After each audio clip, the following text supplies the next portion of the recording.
Amigos, bienvenidos a una entrega más de En Pocas Palabras. Hoy con una profesora y docente, profesora universitaria e internacionalista, reconocida seguramente por muchos venezolanos que siguen la actualidad. Maneja muy bien el tema internacional, por supuesto. Giovanna de Michel, bienvenida. Gracias por la presentación y gracias por la invitación. Como no, siempre está a su casa. Gracias. Profesora, la voy a llamar profesora. Sí, adelante. Ahí, en la situación actual de Venezuela, el margen internacional está siendo el protagonista. Así es. Y alrededor de esto hay una cantidad de mitos que nos gustaría resolver de la manera más didacta para la audiencia. Uno es la ayuda humanitaria.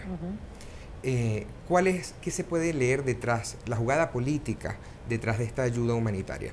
¿Por qué Colombia, Estados Unidos, Chile, lo acabamos de ver en el concierto, llegó incluso el presidente de Chile, Sebastián Piñera, a la frontera, para hacer entrar esa ayuda? ¿Es simplemente ganas de ayudar al pueblo venezolano o atrás hay una jugada política necesaria en este camino de la transición? Mira, el tema de la crisis humanitaria cobró fuerza cuando comenzó esta oleada de venezolanos saliendo por las fronteras nacionales y saliendo inclusive muchos de ellos a pie. Anteriormente se había ido una buena cantidad de venezolanos, pero tenían como un denominador común, ¿no? Y era que pertenecían a los estratos, digamos, como más favorecidos de la sociedad. Se iba el que tenía capital, viajaba en avión, tenían casa en el exterior, se iban en mejores condiciones. Posteriormente empezó a haber como menos discriminación, ¿no?, en cuanto a la gente que decide abandonar el país. Y se comenzó a ir gente que no tiene, digamos, los recursos económicos para garantizar una vida plena de comodidades fuera del territorio nacional. Pero con el agravante de que la gente que se estaba yendo, mucha de ellas llegaba a el país de destino con grandes necesidades desde el punto de vista sanitario, médico y desde el punto de vista de alimentación. Esto comenzó a generar una situación preocupante para los países receptores, básicamente Colombia, porque el mayor flujo sale precisamente por la frontera colombo-venezolana, porque en primer lugar no había una infraestructura preparada para recibir esa cantidad de gente. Y en segundo lugar, no había la capacidad para satisfacer las necesidades que esa gente traía, ¿no? Esto comenzó de alguna manera a activar las alarmas. Posteriormente el problema se fue agravando porque muchas de las personas que pasaban al territorio colombiano lo hacían con la intención de utilizar el territorio colombiano como zona de tránsito para ir a un tercer país, no quedarse necesariamente en Colombia. Lo cual quiere decir que lo que se estaba presentando como un problema en Colombia comenzó a generarse también como un problema en Ecuador, en Chile, en otros países de la zona. Lo mismo más o menos estaba sucediendo, o sigue sucediendo todavía, en la frontera sur. Recordemos de hecho que en el caso de Brasil hubo hasta situaciones de conflicto porque la avalancha de venezolanos fue de tal proporción que generó un gran colapso en los servicios, en la estructura de servicios del norte del Brasil. Esto obligó a los gobiernos de esos países, a los gobiernos de Colombia y de Brasil en una primera instancia, a reunirse y buscar qué mecanismo de cooperación podían activar para hacerle frente a esto de la forma menos traumática posible. Se percataron de que era muy poco lo que ellos podían hacer, digamos, de manera unilateral, porque eso generaba también una carga presupuestaria para los respectivos gobiernos, para el gobierno colombiano o para el gobierno de Brasil. Allí comienza, digamos, toda una estrategia en materia de política exterior, tanto de Colombia como de Brasil, para buscar lo que ellos llaman donantes, o sea, cooperación a nivel internacional. Comenzó un movimiento para llevar cooperación a Colombia, no solamente desde el punto de vista financiero, sino inclusive desde el punto de vista técnico, es decir, asesoría acerca de cómo manejar esa situación.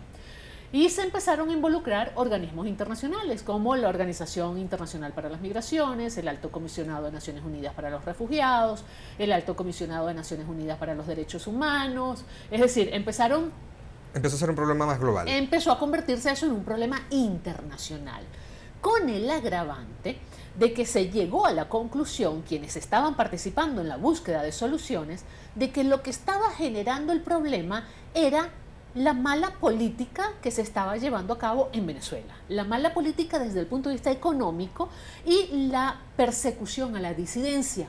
Unos se iban por necesidad desde el punto de vista socioeconómico, pero otros se iban para poner en resguardo su integridad física porque de alguna manera eran disidentes notables en la sociedad venezolana y eso les generaba algún riesgo. Esto es completamente altisonante en este siglo XXI, en un siglo en el cual se ha convenido en que vivir en democracia es un derecho humano. La democracia ya no es simplemente una forma de gobierno, la democracia es una forma de vida. Hay una gran cantidad de estudios que evidencian que la democracia es el único estilo de vida que garantiza la satisfacción de las necesidades básicas de una población cuando está acompañada de buenas políticas públicas. Entonces, a todo el problema del éxodo masivo de venezolanos se le acuñó una causa. ¿La causa cuál era? El gobierno de Nicolás Maduro. Y buena parte de la comunidad internacional, porque no podemos hablar de la comunidad internacional como si fuera un ente absolutamente monolítico, llegó a la conclusión de que no se va a solucionar el problema, no se va a erradicar el problema del éxodo de venezolanos mientras siga en el poder Nicolás Maduro con sus políticas propias de la revolución bolivariana, pues. Esto es posible también porque ha habido un cambio geopolítico en la región, sobre todo en Brasil, Sí. Argentina, Chile. En algún momento se dijo que la izquierda había vuelto fuerte a América Latina gracias al trampolín del chavismo. Sí. ¿Ha sido también el chavismo el que ha traído a la derecha ahora? Mira, en política, a ver, los movimientos en política se asemejan mucho a un péndulo, ¿no? Normalmente tú agarras un péndulo y el péndulo se mueve de un extremo al otro, pero no puede sostenerse el péndulo en ninguno de los dos extremos, salvo que haya una fuerza externa que lo sostenga. La tendencia del péndulo es siempre buscar el centro, ese es su movimiento natural. Cuando nosotros tuvimos, sí, evidentemente, una época en la cual la revolución bolivariana se convirtió prácticamente en un modelo de exportación y fue una época que coincidió con una extraordinaria bonanza financiera para el gobierno venezolano. Y eso permitió hacer de la revolución un modelo a imitar, un modelo a seguir, un producto de exportación. Y se exportó con éxito. Se exportó con éxito, ojo, hay que decirlo, por una parte porque había un músculo financiero importante, pero por otra parte porque América Latina era la región del mundo con mayores desigualdades desde el punto de vista social, desde el punto de vista socioeconómico. Y la gente estaba deseosa de un cambio, la gente quería que ese péndulo se moviera para ver si al moverse se mejoraban sus condiciones de vida. Pues eso facilitó la llegada o el establecimiento de movimientos autodefinidos como progresistas. Sí. Estos que se caracterizan en un simplismo extraordinario como de izquierda, pues. Digo un simplismo porque no hay una sola izquierda, hay como diferentes grados de izquierda, ¿no? Y eso lo vimos en América Latina. Sí, hay un matiz ahí. Es como todo un croma, ¿no? Sí, de diferente profundidad, por decirlo de alguna manera. Pero en cada uno de estos países se fue dando una propia dinámica. Ya el gobierno venezolano perdió aquel músculo financiero que le permitía de alguna manera ayudar inclusive a la consecución de políticas públicas en muchos de estos estados latinoamericanos, y esos gobiernos fueron desplazados, ¿no? Generalmente todos, por procesos electorales, precisamente porque la gente se cansó de ese péndulo en ese extremo, con una fuerza, digamos, externa que lo estaba sosteniendo, y decidieron soltar el péndulo. En unos casos el péndulo se fue hacia el otro extremo y en otro caso ha buscado un punto, digamos, como que más intermedio. Es una tendencia natural y yo creo que influyó mucho el tema de la corrupción en América Latina, porque está demostrado, y esto no lo estoy inventando yo, que cuando tú tienes concentración del poder en pocas manos por mucho tiempo, se tejen grandes redes de corrupción, porque no hay un contrapeso en el ejercicio del poder, no hay una verdadera fiscalización y control del ejercicio del poder, porque el poder está concentrado en un grupo muy pequeño de personas, por un tiempo muy largo. Por el tiempo largo empiezan a generarse vicios, esos vasos comunicantes. Pero es la corrupción o las malas políticas sociales lo que ha traído esta crisis. En algunos casos yo creo que la corrupción ha sido determinante, porque ninguno de los otros países latinoamericanos ha tenido la gravísima situación socioeconómica que estamos padeciendo nosotros los venezolanos. Y también ha pasado factura. Claro, por ejemplo en Argentina. En Argentina la corrupción hizo estragos en la sociedad y los argentinos pidieron un cambio precisamente por el tema de la corrupción. El caso del Brasil. Brasil logró aumentar el nivel de empleo, Brasil logró bajar la inflación, Brasil logró, digamos, posicionar muy bien algunas políticas sociales como el plan este de hambre cero. Sin embargo, fueron desplazados del poder por el tema de la corrupción. Veníamos hablando de la balanza en América Latina, cómo se movió de izquierda a derecha, Ajá. por simplificarlo de alguna Sí. manera, el rol de la corrupción y de las políticas.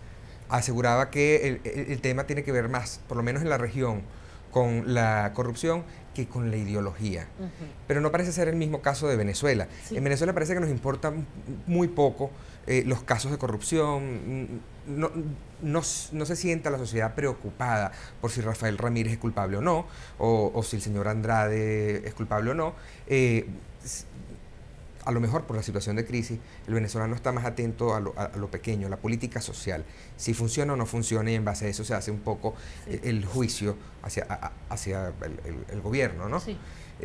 Además, dejamos en el corte anterior la duda sobre la intervención internacional. Hay gente por las redes sociales venezolanas que viven dentro de Venezuela pidiendo a gritos una intervención militar ya, Sí. una salida inmediata. ¿Qué tan viable? ¿Que es algo pragmático? Pues yo creo que es muy poco probable. Es un escenario que no hay que perder de vista, es un escenario que cuando tú estás haciendo una evaluación y estás visualizando escenarios en el corto y en el mediano plazo, pues lo tienes que tener presente, pero yo particularmente le doy muy poca probabilidad de ocurrencia en el corto plazo. ¿Por qué le doy muy poca probabilidad de ocurrencia? Porque es un escenario que tiene costos desde el punto de vista económico, desde el punto de vista militar y desde el punto de vista político sumamente altos para quienes lideren, digamos, esa fuerza de intervención extranjera. Asumamos que es Estados Unidos. Estados Unidos ha logrado de alguna manera recomponer su relación con América Latina. Estados Unidos tiene ahora una relación y un posicionamiento en América Latina que hace años no tenía, porque estuvo muy abocado, digamos, al tema del Medio Oriente, el conflicto de Asia, la guerra contra el terrorismo, y América Latina había quedado, digamos, como que un poco a la deriva, ¿no? Desde la óptica de la política exterior estadounidense. Ahora no. Ahora Estados Unidos ha logrado un posicionamiento, ha logrado presencia en América Latina. Y son varios los gobiernos latinoamericanos que inclusive apoyan el ingreso de ayuda humanitaria, que le han dicho de manera categórica al gobierno de los Estados Unidos: no vamos a apoyar una intervención militar. De hecho, en días recientes el mismo presidente Iván Duque de Colombia dijo que no estaba de acuerdo en apoyar una incursión militar. Profesora, pero ¿cómo se entiende una intervención militar? Porque a lo mejor imaginamos un poco al estilo Hollywood, unos aviones y unos portaaviones y unos tanques entrando en la ciudad y unas demoliciones y una cuestión, pero por ejemplo, la gestión Trump en 2016, si no me equivoco, decidió que era un asunto de seguridad nacional bombardear Siria. Y lo hizo en una tarde, además sin pasar por algunos procesos que dicen que hacen falta, el Congreso de los Estados Unidos, el Senado, etcétera, etcétera, etcétera. Eso es una intervención internacional, Sí, militar. seguro, sí. Pero ¿en qué escala? O sea, ¿eso sí es viable o no es viable? Cuando hablamos de En el intervención caso de Venezuela no, hay una diferencia muy grande. Se ha querido comparar mucho la situación de Siria, por ejemplo, y de Irak en el año 2003 con la situación actual de Venezuela. Vayamos por parte. En el caso de Siria y en el caso de Irak había un conflicto armado dentro del país, ¿ok? Y allí la intervención militar automáticamente obliga a quien está interviniendo a tomar parte desde el punto de vista militar en una de las trincheras. ¿Por qué? Porque llegas precisamente como para acabar con el enemigo. En el caso de Venezuela no tenemos un conflicto armado. En el caso de Venezuela tenemos una situación absolutamente atípica que inclusive ha generado problema a la hora de conceptualizarla, de definirla. ¿Por qué? Porque normalmente en el derecho internacional, cuando se habla de crisis humanitaria, se habla de situaciones de desabastecimiento de alimentos, de medicinas, de poner en riesgo la vida de las personas, pero a consecuencia o de un desastre natural o de una confrontación bélica, de una guerra. Nosotros no tenemos ninguna de las dos. Por eso es que en Venezuela se habla de una crisis humanitaria compleja. Compleja quiere decir que no es generada por ninguno de estos dos elementos que mencionamos, sino por la gestión gubernamental. ¿Ok? Entonces, intervenir sería intervenir para cambiar un gobierno y es completamente diferente ahí el escenario, ¿lo ves? Eso sí tiene un impacto, digamos, desde el punto de vista político y desde el punto de vista económico sumamente alto, en este caso para el gobierno de los Estados Unidos. Yo no lo descarto, pero he dicho en reiteradas oportunidades, y me voy a permitir repetirlo, que cuando tú evalúas un conflicto, tú tienes que verlo como si fuera una escalera. En la medida en que tú vas subiendo peldaños, quiere decir que el conflicto se va agudizando. La posibilidad de una negociación para la resolución del conflicto siempre está presente. Las grandes guerras mundiales se han resuelto con un tratado de paz, con una negociación. Sin embargo, en la medida en que vas subiendo escalones, la negociación va generando costos más altos para quienes forman parte del conflicto. En este momento, el gobierno de Nicolás Maduro tiene una situación de minusvalía muy fuerte desde la óptica internacional. ¿Por qué? Porque si bien tiene el control todavía de los aparatos de seguridad del Estado, tiene el control de los puertos, aeropuertos, aduanas, fronteras y todo esto, no tiene, digamos, credibilidad ni prestigio a nivel internacional. Ha sido calificado como un Estado fallido y en muchos casos hasta como un Estado forajido, o sea, es decir, un Estado que no cumple con sus compromisos internacionales. Eso hace que, si se plantea una negociación, los costos de salida del gobierno de Nicolás Maduro son sumamente altos. Y por eso vemos que se atrinchera en el ¿Altos poder. para quién? Para Nicolás Maduro y para el gobierno de Nicolás Maduro. Entonces, cuando eso sucede y tú tienes un atrincheramiento en el poder del gobierno de Nicolás Maduro, estás cerrando las opciones de solución. Ahí es donde juega un papel importante lo que ha dicho Estados Unidos, incrementar la presión diplomática, incrementar la presión económica y comercial antes de llegar a la posibilidad de una confrontación armada. Y no es una provocación quizás, cuando el gobierno de Venezuela ha dicho que no va a aceptar ningún tipo de ayuda internacional, pero ponemos un campamento en cada una de las fronteras. Claro que es una provocación. Da un poco la impresión que desde la oposición y sus aliados internacionales están subiéndolos, o sea, procurando, empujando al gobierno quizá a subir esos escalones en esa escalada. Es posible. Porque a lo mejor le conviene a la oposición, o sea, a lo mejor es una manera, claro, tú cuando tienes una situación de esta, ¿qué es lo que haces? Acorralas a tu enemigo hasta un punto tal en que el enemigo tenga que pedir clemencia. O se inmola o pide clemencia, no le queda otra alternativa. He escuchado un análisis distinto. Si acorralas, muerde. Si le dejas una salida... No necesariamente, no necesariamente. Aquí hay que leer mucho Sun Tzu, ¿no? El arte de la guerra. Y Sun Tzu dice que al enemigo no se le acorrala, porque cuando tú lo acorralas, generalmente el que brinca como una fiera, digamos, absolutamente amenazada, es el que está acorralado. Y entonces ese brinco del que está acorralado genera automáticamente una respuesta y ahí es donde viene el conflicto. Que a lo mejor lo que quiere una parte. ¿Qué es lo que yo veo con muchísima preocupación? Que hay una gran presencia de unidades militares, de tropas, de hombres armados, a veces inclusive no de fuerzas armadas regulares, en el caso de Venezuela, por ejemplo, en los espacios de frontera. Y ahí cualquier incidente puede generar una respuesta inmediata que no sabemos exactamente cómo va a terminar. Pero eso es distinto a pensar en una intervención, digamos, absolutamente planificada o una guerra planificada, digamos, en todas sus dimensiones. ¿Lo ves? Sí. Una cosa es que estalle como consecuencia de un incidente, que a uno se le vaya un tiro y los otros respondan, claro, porque no saben por qué se le fue el tiro ni qué es lo que está pasando, y ahí se produzca, digamos, una confrontación. Ese riesgo sí lo veo sumamente alto. Ocurrió ya recientemente en un puesto fronterizo, 2 personas de civil llegaron a disparar, asesinaron a 2 funcionarios colombianos y las versiones indican que se habrían cruzado hacia Venezuela. Afortunadamente eso no fue a mayores. Le hacía un comentario del acceso que tuvo Benepres a una intervención en un evento importante, el World Congress Law, un congreso internacional de abogados en la ciudad de Madrid, en el que estaba invitado el señor Zapatero, y habló un poco sobre Venezuela. Y insistía en el tema del diálogo como salida a la crisis, porque él conocía al chavismo desde adentro y sabe de lo que son capaces y la capacidad de resistencia que podrían tener. Primero, ¿esto se puede leer como una amenaza de Zapatero a alguien o...? Pudiera ser, o un esfuerzo desesperado de mantener una posición que de pronto para él ha sido lucrativa, ¿no? Ha sido interesante. No sabemos realmente cuál es el rol y en qué condiciones está él fungiendo ahí de mediador en unas negociaciones que no han llevado a ninguna parte. No han llevado a ninguna parte, sí han llevado a algo, y es a la permanencia por más tiempo de Nicolás Maduro. La bombona en de el oxígeno. Poder. Exactamente, le ha dado aire, le ha dado oxígeno a Nicolás Maduro. Fíjate tú, nosotros los venezolanos tenemos una buena cartilla en materia de negociación. Y en el año 2016, por ejemplo, hubo una ronda de negociación en la que participó el mismo Rodríguez Zapatero, y en la mesa de negociaciones en esa oportunidad el gobierno de Nicolás Maduro se comprometió a levantar el desacato de la Asamblea Nacional si la Asamblea Nacional desincorporaba a los 3 diputados de Amazonas. Salieron de la reunión y la Asamblea Nacional desincorporó a los 3 diputados de Amazonas. Estamos en el 2019 y no le han levantado el desacato. Es decir, hay razones para pensar que lo que se discute en una mesa después no se va a cumplir. ¿Está invalidado Rodríguez Zapatero como mediador? Yo creo que sí, porque está absolutamente claro su interés en tomar parte con uno de los bandos.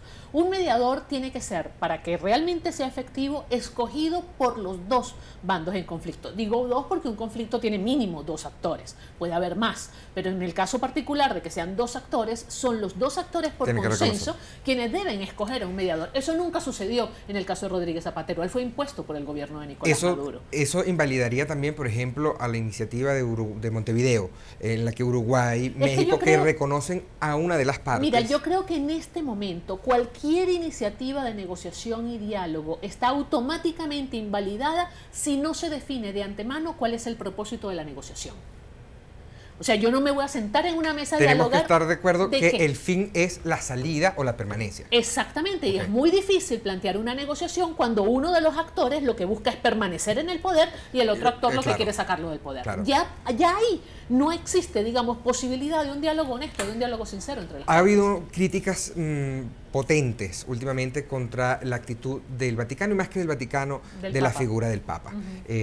Inicialmente, el Papa ha tratado, intuyo, me lo tomo como, esto es una opinión personal, trató de no entrar en el tema de Venezuela. No sé si se generó alguna presión. Nicolás Maduro envió una carta a la cual el Papa respondió: señor Nicolás Maduro, esto ha sido controversial en las redes sociales. Fue muy dura la respuesta del Papa. Yo quería saber, ¿eso es un trato habitual de los papas a los jefes de Estado? No. Absolutamente no. O sea, el Papa está desconociendo a Nicolás Maduro. Prácticamente le está quitando la autoridad que tiene como presidente en ejercicio. Es que ese es el problema. En estos momentos tenemos en Venezuela un presidente de hecho y un presidente de derecho. El presidente de hecho es Nicolás Maduro, que tiene control de buena parte de la estructura del Estado, y el presidente de derecho es Juan Guaidó, que está tratando de demostrar que tiene la capacidad de cambiar el orden de cosas en Venezuela. Y el Papa, hay que recordar que el Papa es un jefe de Estado, del Estado de la Ciudad del Vaticano, pero al mismo tiempo es la máxima representación de la Iglesia Católica. Y dentro de la Iglesia Católica tú tienes chavistas y tienes opositores. Es una posición muy difícil para el Papa Francisco tener que asumir, digamos, posición frente a cualquiera de los dos bandos. Él tiene que tratar de conciliar. Además, es tradición de la Iglesia, es la razón de ser de la Iglesia, buscar precisamente el reconocimiento del otro ser humano. No es fácil para el Papa Francisco, siendo el máximo representante de la Iglesia Católica, digamos, asumir una posición estrictamente política hacia un lado o hacia el otro. Pero en otras épocas el Vaticano ha sido el Vaticano político. Y se le ha cuestionado. En otras épocas, cuando el Vaticano ha asumido posiciones de ese tipo, se le ha cuestionado. Entonces, precisamente ahora se le exige entonces que vuelva a hacer lo que antes se le había cuestionado. No es una posición fácil, no le ha tocado una coyuntura fácil al Papa Francisco. Aparentemente él tiene una inclinación hacia el discurso, digamos, de esta irreverencia que caracteriza a los movimientos de izquierda latinoamericanos. Él es argentino, él viene, pero también es cierto que antes de llegar a ser papa tuvo una relación aparentemente muy hostil con quien era presidenta de Argentina, que era Cristina Fernández. Esa relación se vino a armonizar después que él llegó a ser papa, que la recibió en el Vaticano. Él mismo dio a conocer que él todavía no era papa, Cristina Fernández era presidenta, él le pidió una audiencia y Cristina Fernández nunca se la dio. Entonces, yo creo que los venezolanos y muchos en el mundo estamos actuando de manera, digamos, muy emocional y muy poco racional. Y es que la crisis nos ha llevado a ello. Nos hemos convertido en sobrevivientes, y cuando tú estás frente a un sobreviviente, el sobreviviente no razona. ¿Quieres sobrevivir? Sobrevivir. Su único propósito es sobrevivir. Estamos sobre tiempo. Es año electoral en los Estados Unidos, viene de campaña. Donald Trump seguramente querrá repetir. Y definitivamente el tema de Venezuela ha sido, por lo menos hasta ahora, un tema protagónico. No solo para Trump, sino para todos, desde sus más cercanos representantes en el Congreso, Marco Rubio, hacia arriba, todos sus secretarios, Mike Pence, el vicepresidente, todos han tenido, de pronto empezaron a tuitear en español sobre la crisis de Venezuela, cómo se consume esto en la sociedad americana. Sí. Y si Venezuela va a ser un punto de campaña, Trump, ¿esto podría retroceder de alguna manera? A ver, yo no tengo la menor duda de que el tema Venezuela va a estar inscrito en la campaña electoral de los Estados Unidos, que las elecciones son el próximo año. Yo no tengo la menor duda de que eso va a ser así. De hecho, el último discurso que dio Donald Trump en Miami fue muy claro, porque hizo prácticamente una crítica al modelo socialista sobre el cual se inspira la revolución bolivariana. Y terminó con una frase que demostró que el discurso estaba dirigido a los electores de los Estados Unidos cuando dijo Estados Unidos jamás será un país socialista. El discurso está muy dirigido al electorado hispano de los Estados Unidos, que cada vez es más importante. Y ahora con esta afluencia masiva de venezolanos y otros hispanos que han llegado al territorio de los Estados Unidos, me imagino que se está abonando el terreno precisamente para eso. Y sobre todo porque recientemente ya Bernie Sanders, que es considerado el socialista del Partido Demócrata, revolucionario casi, exactamente, ya manifestó que él quiere la candidatura por el Partido Demócrata, ¿no? Entonces yo creo que el discurso de Donald Trump estuvo muy orientado a ese electorado y muy particularmente a quienes ven en Bernie Sanders una posibilidad. Pero definitivamente Donald Trump no puede llegar con una derrota en Venezuela en unas elecciones. No, Donald Trump ahorita está entrampado en su propio discurso, al cual lo han llevado sus propios representantes en el Congreso. Él ya aseguró que las crisis venezolanas se solucionaba pronto, y no hacerlo es un fracaso tremendo que va a cargar sobre su espalda en materia de política exterior. Muchas gracias, profesora. Gracias a ti, siempre a la orden. Esto pudo haber durado mucho más. Gracias a todos ustedes también por acompañarnos en esta interesante conversación. Será para una próxima oportunidad. Hasta luego.